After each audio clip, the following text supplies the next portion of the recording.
नमस्कार, मैं हूं आपके साथ अभिषेक भट्टाचार्य। छत्तीसगढ़ के निकाय चुनाव में बाजा बज चुका है। भाजपा ने बड़ी जीत दर्ज की है। सभी 10 नगर निगम जीतकर भाजपा ने क्लीन स्वीप की है। 87 नगर पंचायतों और 36 नगर पालिकाओं में कहीं भाजपा जीत चुकी है तो कहीं पर आगे चल रही है। आपको बता दें कि 5 फरवरी को छत्तीसगढ़ में 10 नगर निगम, 49 नगर पालिका और 114 नगर पंचायत में मेयर, पार्षद और अध्यक्ष पदों के लिए चुनाव हुए। आज के परिणामों को देखें तो यह साफ लगता है कि छत्तीसगढ़ में भाजपा की आंधी चल रही है और कांग्रेस बुरी तरह से पिछड़ चुकी है। लोकसभा विधानसभा चुनाव के बाद यह तीसरा चुनाव है जो कांग्रेस हार रही है। इसी पर निकाय चुनाव के परिणामों को लेकर ही और बात करेंगे। नतीजे अभी भी आ रहे हैं। खैर, सीएम विष्णुदेव साय प्रेस को संबोधित कर चुके हैं और क्या कुछ कहा उन्होंने, पहले उस पर नजर डालते हैं। तो जबरदस्त जीत के बीच विष्णुदेव साय जिन्होंने आज बयान जारी किया है और जनता का आभार जताया है और इन परिणामों को लेकर उन्होंने क्या कुछ कहा, आइए आपको सुनवाते हैं।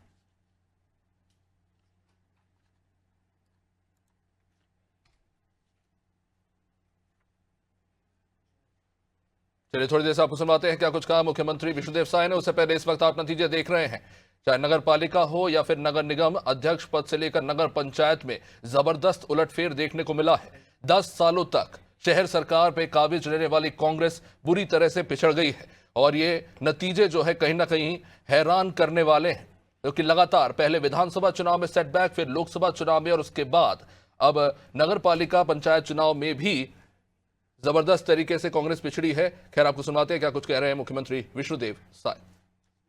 हम धन्यवाद करना चाहेंगे, उनके परिश्रम का ही परिणाम है कि ऐतिहासिक ये सफलता हम लोग को मिली है। और जिस तरह से पिछले नगरीय निकाय के चुनाव में कांग्रेस पार्टी में लोकतंत्र की हत्या की,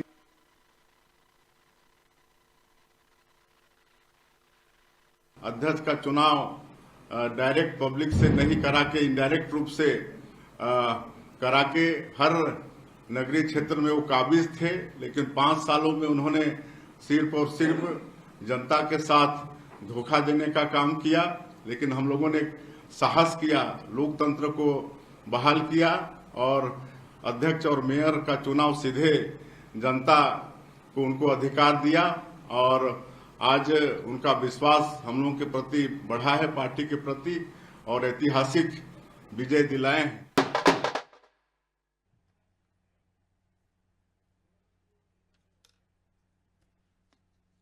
तो भाजपा खेमे में आज जश्न है। तस्वीरें आप भी देख ही रहे हैं, ढोल नगाड़े बज रहे हैं, कार्यकर्ता नाच रहे हैं और जाहिर तौर पर जिस तरह के नतीजे आए हैं इस तरह का जश्न बनता है। हमारे साथ इस वक्त हमारे साथ स्टूडियो से जुड़ चुके हैं हमारे एग्जीक्यूटिव एडिटर प्रभु पटेरिया जी।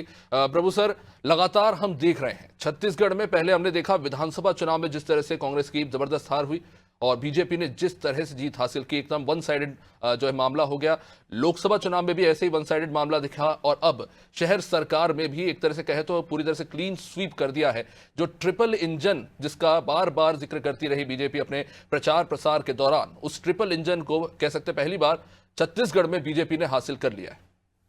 बिल्कुल अभिषेक, ये नगरीय निकाय और पंचायतों के चुनाव जो होते हैं उस राज्य में किसकी सरकार होती है उसको देखकर होते हैं आमतौर पर। पिछली बार भूपेश बघेल सरकार जो थी तो अभी हम सुन रहे थे कि मुख्यमंत्री जो कह रहे थे उनने जो है इनडायरेक्ट चुनाव करा दिए थे अध्यक्ष और महापौर के, और लगभग कांग्रेस की जीत हुई थी ज़्यादातर जगहों पर। इस बार डायरेक्ट चुनाव होने के बावजूद जो है महापौर अध्यक्ष के चुनाव सीधे जनता से कराने के बावजूद, क्योंकि सत्ताधारी दल भारतीय जनता पार्टी है प्रदेश में, केंद्र में भी है, और जो ट्रिपल इंजन का जो फार्मूला दिया है तो उसका बहुत ज़्यादा असर दिखाई दिया है और जनता ने उस पार्टी को चुना है जो विकास करा सके। क्योंकि जैसे रायपुर की बात करें तो 15 साल तक रायपुर में कांग्रेस का मेयर रहा है। बीच इसके पहले 5 साल कांग्रेस की सरकार रही प्रदेश में, लेकिन उसके पहले बीजेपी की सरकार थी, तो विकास अवरुद्ध हो जाता है ऐसे मामलों में। बहुत सारी जगहों पर ये देखने को मिला और ये छत्तीसगढ़ का सिनेरियो बड़ा अजीब सा इस बार निकल कर आया है। जो नक्सलाइट एरिया है जहाँ पर नक्सल उन्मूलन के अभियान चल रहे हैं वहाँ पर भारतीय जनता पार्टी को जीतती हुई दिखाई दी है। नगर पालिका नगर पंचायतों में सुकमा में जीती है, दंतेवाड़ा में जीती है, बाकी जगह भी उसकी जीत, कांकेर में भी बहुत लंबे समय बाद वहाँ पर जीत हुई है। एक बड़ा जो बदलाव यहाँ पर दिखा है, जो कह सकते हैं कि एक आम आदमी पार्टी हमको जो है बिलासपुर जिले में बोदरी नगर परिषद में जीतती हुई दिखाई दी है, लेकिन वो जो विजय वर्मा जो थे, उनकी पत्नी नीलम वर्मा वहाँ से जो है अध्यक्ष का चुनाव लड़ रही थी, और अपने साथ वो कुछ कांग्रेस के कैंडिडेट जो इनको टिकट नहीं मिला था पार्षद का, वो सारे लोग जो है अचानक चुनाव के पहले एक बैनर पर आ गए और आम आदमी की झाड़ू के तहत उन्होंने चुनाव लड़ा और वहां पर वो जीत कर आए। तो एक तरीके से ये कहें कि यहाँ पर आम आदमी का यदि झाड़ू का राज चला है तो ऐसी स्थिति वहां पर नहीं है। वो है मूलतः कांग्रेसी, चुनाव से 15-20 दिन पहले ही वो उनने जो है आम आदमी पार्टी का झंडा संभाला है। तो इस तरीके से एक बदलाव वहाँ पर हमको ये दिख रहा है। लेकिन ओवरऑल जो देखते हैं छत्तीसगढ़ में, तो निश्चित तौर पर वहाँ पर भारतीय जनता पार्टी के पक्ष में जनता ने समर्थन दिया है इस नगरीय निकाय चुनाव में। और सबसे बड़ी बात है अभिषेक इसमें कि मुख्यमंत्री का जो विधानसभा क्षेत्र है कुनकुरी, वहां पर कांग्रेस जीती है। आप देखिए पूरे नगर निगम बीजेपी के पास चले गए, ज़्यादातर नगर पालिका बीजेपी जीत गई, नगर परिषद में बीजेपी जीतती जा रही है, लेकिन मुख्यमंत्री का जो खुद का विधानसभा क्षेत्र है वहां पर कांग्रेस की जीत हुई है, जिसको लेकर भूपेश बघेल ने ट्वीट भी किया था। उन्होंने कांग्रेस को बधाई दी और मुख्यमंत्री के सुशासन की असफलता करार दिया था कि उसकी कलई खुली है। लेकिन उस पर जो जनता के जो कमेंट्स आए वो बड़े रोचक थे कि आप केवल एक जीत से खुश हो रहे हैं, पूरे प्रदेश में तो सुपड़ा साफ हो रहा है। आपके मुख्यमंत्री रहते ही कांग्रेस हार गई, आपकी योजनाओं के बावजूद नरवा घुरवा बारी गोठान जैसी योजनाएं आप लेकर आए थे, उसके बावजूद जनता का वो जो कमेंट आ रहा है तो वो हकीकत बयान कर रहा है वहां पर कि कांग्रेस की रणनीति पूरी तरह यहाँ पर चुनाव में, चाहे नगरीय निकाय चुनाव में देख लें या इसके पहले की विधानसभा चुनाव में, कांग्रेस की राजनीति फेल हुई है। भारतीय जनता पार्टी ने जो अपना एक ट्रैक रिकॉर्ड बनाया है जीत का, जो योजनाओं के तहत काम करने का, जिस तरीके से यदि हम रायगढ़ की बात करें तो एक चाय वाला रायगढ़ में महापौर बन गया है, जो कि अभी जब काउंटिंग हो रही है तब भी वो अपनी दुकान पर जो है चाय बेच रहा था मालधक्का रोड पर। तो ऐसे व्यक्ति को भी यदि बीजेपी जमीन से जुड़े हुए लोगों को उम्मीदवार बना रही है, उन पर दांव लगाकर आगे आ रही है, तो निश्चित तौर पर सफलता उनके साथ जाती हुई दिखाई दे रही है। अभिषेक जी, जैसा कि आपने कहा, अभी खबर आ रही है आम आदमी पार्टी यहाँ एक सीट जीत गई नगर पालिका में, वहां दिल्ली में 3 पार्षद जो है बीजेपी में खैर शामिल हो गए हैं। बड़ी विचित्र स्थिति है आपके लिए। खैर हमारे साथ 2 और मेहमान भी जुड़ चुके हैं, प्रफुल्ल पारेख जी और अनिल पुसदकर जी। बहुत बहुत स्वागत सर आपका। प्रफुल्ल जी, सबसे पहले आपके पास आ रहा हूं। देखिए, कड़ा चुनाव था, एंटी इनकम्बेंसी भी थी, कांग्रेस कहीं ना कहीं असमंजस में दिख जरूर रही थी, लेकिन इस तरह के जो नतीजे निकलकर सामने आए, क्या एंटिसिपेट कर रहे थे सर आप कि इतना बड़ा फ्रैक्शन जो है सीधे सीधे बीजेपी के पास चला जाएगा और कांग्रेस लगभग किनारे पर आकर खड़ी हो जाएगी? जी हाँ, बिल्कुल यही अनुमान लगाया जा रहा था कि उसके पीछे एक वजह है। देखिए, एंटी इनकम्बेंसी सरकार के खिलाफ है नहीं है, ये सारी बातें अपनी जगह है, लेकिन चुनाव लड़ना दूसरी बात है।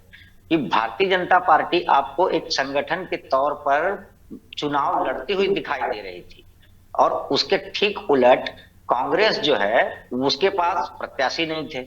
इतने सालों में उन्होंने ऐसी रायपुर शहर में एक ऐसी महिला नेत्री तैयार नहीं की कि अगर एक किरणमयी नायक को छोड़ दें जो सीधा चुनाव जीती थी पिछले बार, जो एजाज ढेबर के कार्यकाल के पहले वो महापौर थी, तो डायरेक्ट इलेक्शन हुआ था, उसमें वो जीती थी।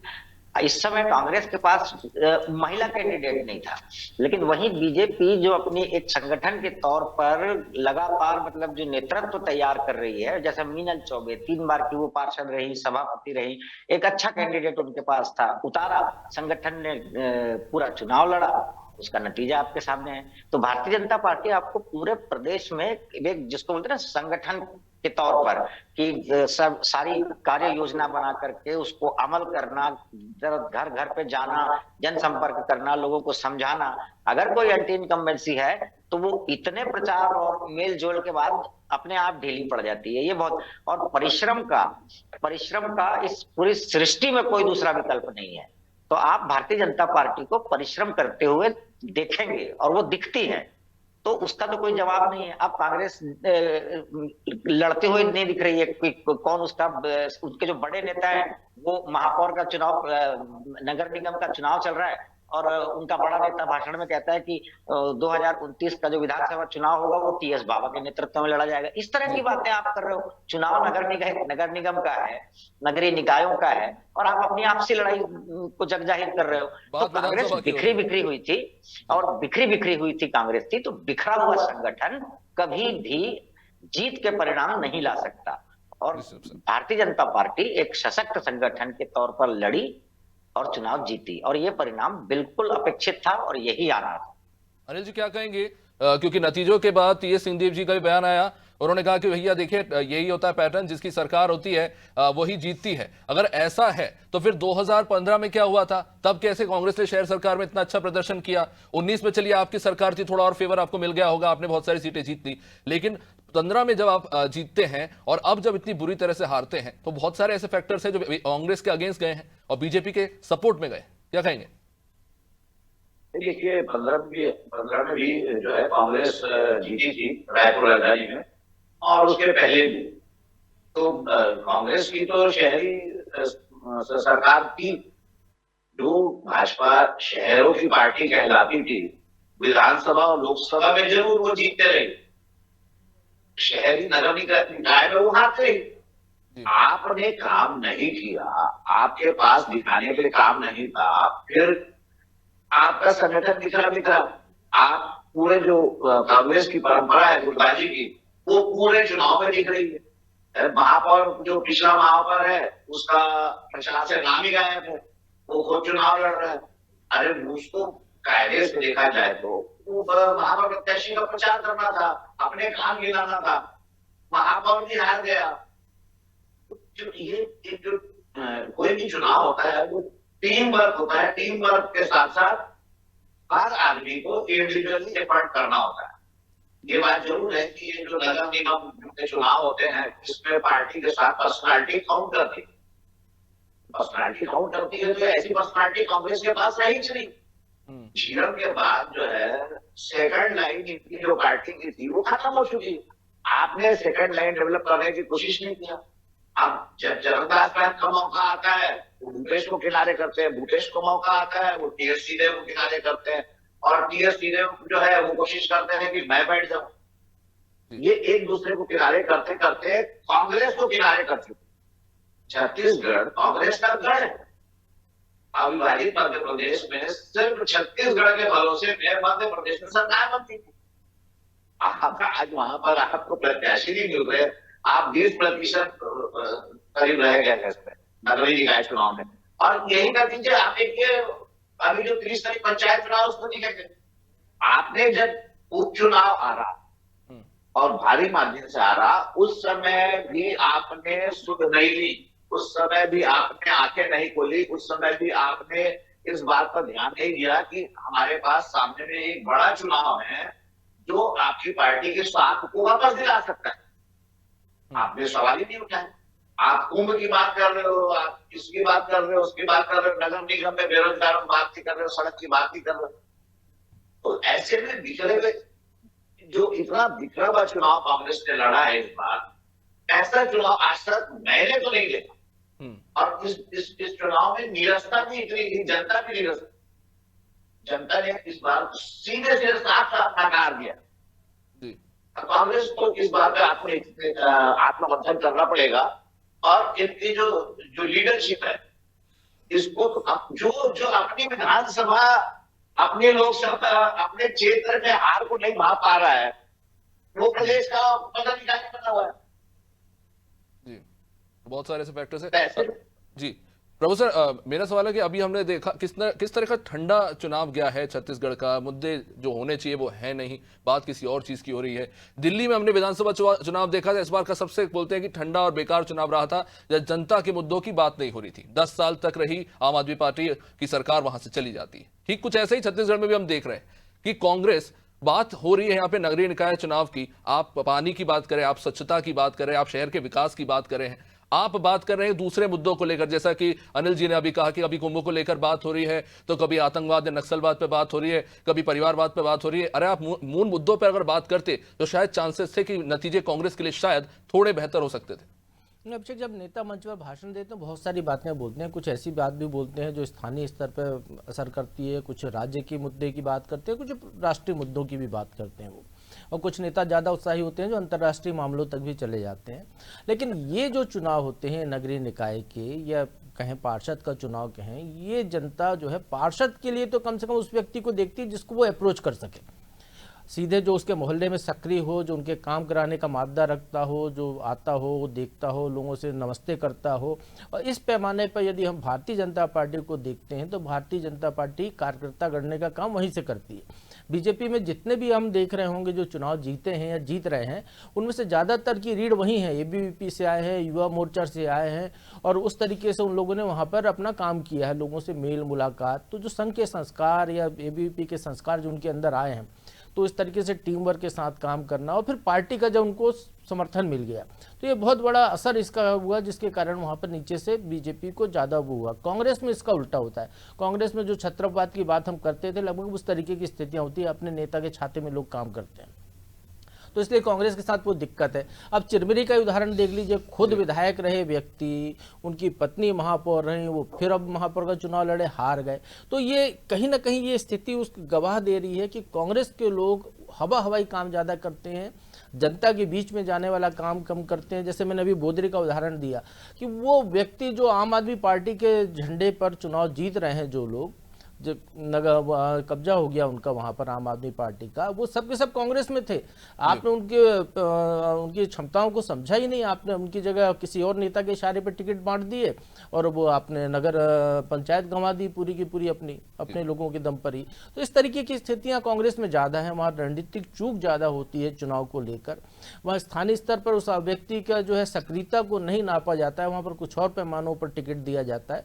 तो इसलिए वहाँ पर कांग्रेस का ये रिजल्ट हमको दिखाई दे रहा है। पिछले बार कहें तो पिछले बार सत्ता थी आपकी, आपने अपने मनमर्जी के तरीके से चुनाव कराए थे और उसलिए वो आपको जो है वैसे परिणाम वहां पर दिखाई देगा, लेकिन इस बार वो स्थितियां नहीं है। तो इसलिए वहाँ पर ईवीएम से चुनाव हुए, सीधे डायरेक्ट चुनाव हुआ, तो जनता ने अपना मत वहाँ पर दिया है। जैसे नगरीय निकायों के महापौर या अध्यक्ष की बात करें तो निश्चित तौर पर जिस पार्टी की सरकार है प्रदेश में, तो निश्चित तौर पर काम वहीं से वो आएगा, बजट वहीं से सैंक्शन होगा। तो सारी चीज़ों को देखते हुए जनता ने उधर ध्यान दिया है। निश्चित रूप से। चलिए, अब समय हो चला इस कार्यक्रम को यहीं पे विराम देने का। बहुत बहुत शुक्रिया आप सभी का इस चर्चा में जुड़ने के लिए। तो नतीजे लगातार सामने आ रहे हैं, हालांकि स्थिति लगभग स्पष्ट हो चुकी है। अब सवाल यह है कि कांग्रेस क्या मंथन करती है, इस हार के पीछे वो किसे जिम्मेदार ठहराती है और कौन से वो मूल मुद्दे हैं जिनके चलते ये स्थिति बनी है। बीजेपी के लिए खैर आज जश्न का दिन है, लेकिन जाहिर तौर पर इस बात पर भी मंथन होना चाहिए कि जीत के पीछे क्या कारण था और हार के पीछे क्या। देखते रहिए आनंद टीवी। नमस्कार।